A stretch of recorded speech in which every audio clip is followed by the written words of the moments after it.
Hello everyone, it's Shane Kanto, your Wasteland reviewer, and I'm here to review the new thriller, The Absence of Eden.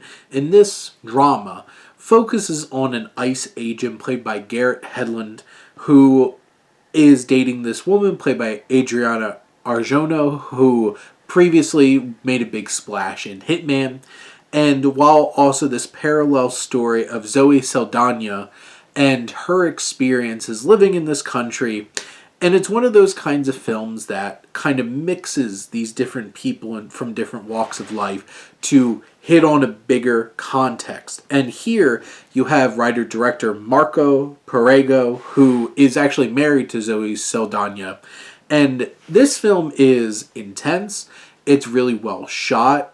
It has a really good look to it. And it's a gorgeous and engrossing looking film from a visual standpoint.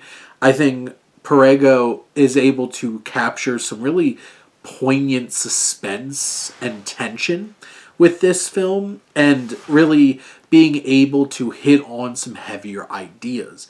Because you do have Hedlund, who works for ICE and is really connected to this woman who Arjono plays, and her son, and this relationship, and might not be all that he realizes that it is. And there might be some mystery to her and where she comes from.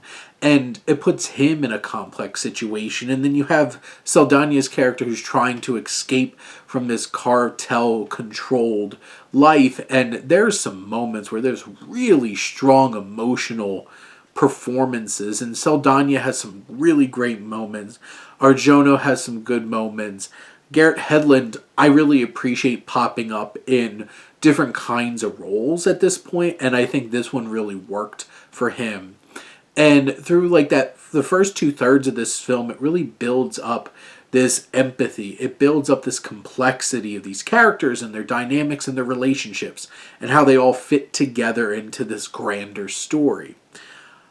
I do feel like this film, on some level, though, loses its way in the third act and becomes this thing where it kind of loses the nuance that it really set up in the first 2/3 of it, and then it kind of starts leaning into this thriller, and it kind of captures a different vibe and feels more like I'm watching a movie instead of really connecting and helping us process these themes, these ideas, these feelings, and more of pushing it in. It's yeah, let's have these two-dimensional kinds of characters coming in and really causing this riff. And some of the twists and turns don't feel like they hit as well as they could have.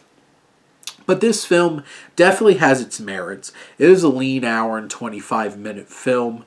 It doesn't overstay its welcome. It has some emotional resonance and impact.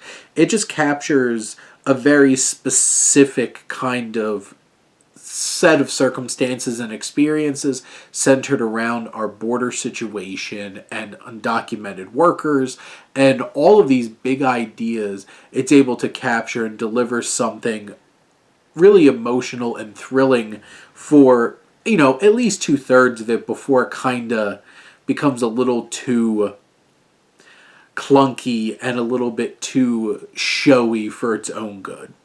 But those are my thoughts on The Absence of Eden. Let me know what you think, and let's talk some movies. But thank you as always for tuning in and supporting your Wasteland reviewer.